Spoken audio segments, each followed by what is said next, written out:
Thunder!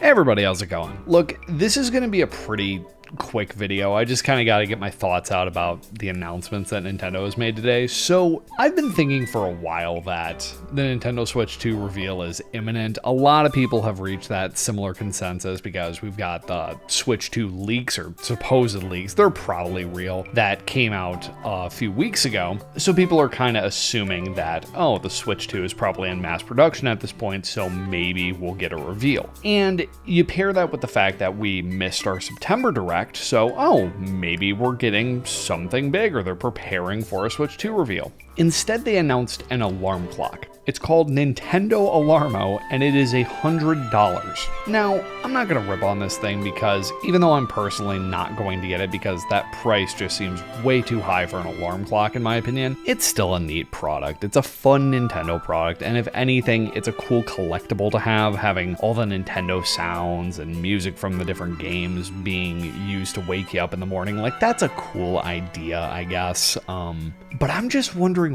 why they announced it now. They could have announced this thing at any given time, and I mean, they did. They put it up as a Twitter post, they put out a YouTube video, a little bit of a press release, but something about this timing just feels off. We didn't get a Nintendo Direct. We've just been getting sort of trailers for the remaining games for the years. Like, we got a trailer for Mario Party Jamboree, we got a couple trailers for Mario and Luigi Brothership.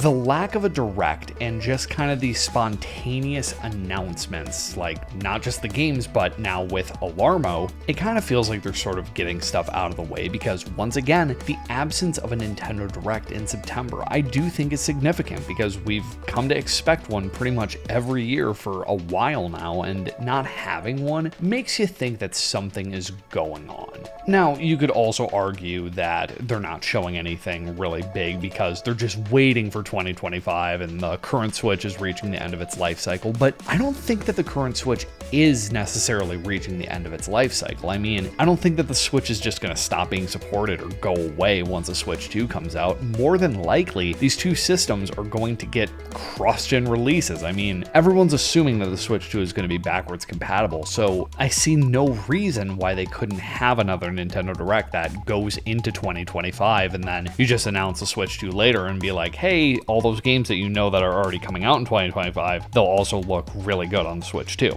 But then on the other hand, the Switch 2 running games better is probably the reason that they are holding off on a Nintendo Direct. Because I have the feeling that whatever the next Nintendo Direct is going to be, any new games that they show off, they're going to show them running on both the Switch and the Switch 2 to really give players an idea of how much better the Switch 2 is than the Switch 1. But regardless of what Nintendo's plans are for the next Nintendo Direct, I feel like something has to come sooner rather than later because we really don't know too much about 2025 at this point. I mean, we know about Donkey Kong Country Returns HD at the beginning of the year, and then Metroid Prime 4 and Pokemon Legends ZA are coming out whenever. We really don't have too much concrete information on those games, so I feel like a Nintendo Direct has to happen sooner rather than later to really showcase what we can expect in the coming year. And once again, if we are going to talk about 2025 in the next Nintendo Direct, it would make sense to have the Switch 2 in it. If you're getting that deep into the year, the console is coming out sometime in 2025. I think that's a given. You're going to want to talk about it in a Direct at some point. So right now, while I'm not sure if it's going to be this month, if it's going to be next month, December even at the latest, I think, my current theory is that within the next month, we're going to get a reveal of the Switch 2. Just a small reveal like what they did with the first Switch. And honestly,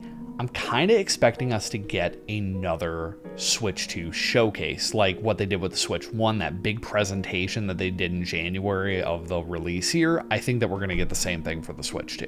Now, I do want to mention that going off of the leaks, a lot of people have been suggesting that the Switch 2 reveal doesn't really need to be a big deal because it seems to just be a bigger Switch, a bigger and more powerful Nintendo Switch. But I do think that Nintendo is going to have some sort of gimmick with this thing. I don't know what it is, and I don't think anyone really fully knows what it is at this point, but I do think that Nintendo is going to really want to take the time to show off whatever new exciting features that the console has. Right now, now I'm even thinking that it's going to have some functionality with Alarmo, and that's why they announced it right now. I mean, Nintendo likes to have connectivity between multiple devices of theirs, so it would not shock me if Alarmo has some really unique and weird connectivity with the Switch 2, but I guess we'll just have to wait and see on that. Okay, so there is one more thing that I want to mention in regards to potential new Switch 2 features. At the time of this recording, Nintendo announced that they're doing this playtest for a new feature. They're not saying what it is, but a new feature for Nintendo Switch Online. And it's only accessible for NSO expansion pack members, and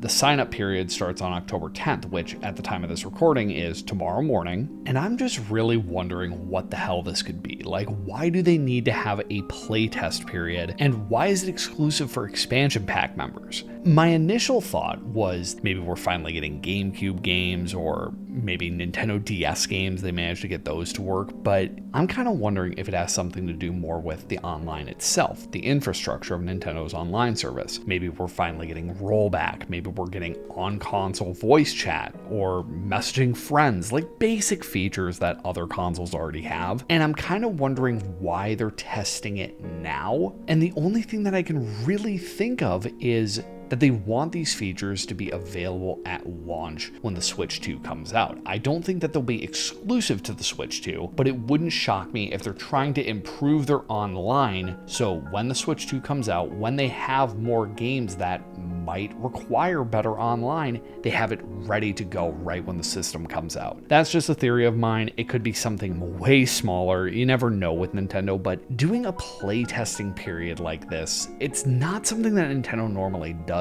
So I just feel like it's something that we really got to pay attention to. And that's about it. Yeah, this video was just sort of a flow of consciousness into a video type thing. I know that I'm rambling a lot in this video, but I just had to get my thoughts out about this because the Switch 2, the announcement has to be coming soon, and I am just on the edge of my seat with complete and utter anticipation waiting for this thing. It's got to come out at some point, and when it does, you can be sure that I'm going to be talking extensively about whatever news comes out about this thing. But for now, I think that's enough out of me. So if you guys like this video, feel free to like and subscribe, and I will catch you all in the next video. Later.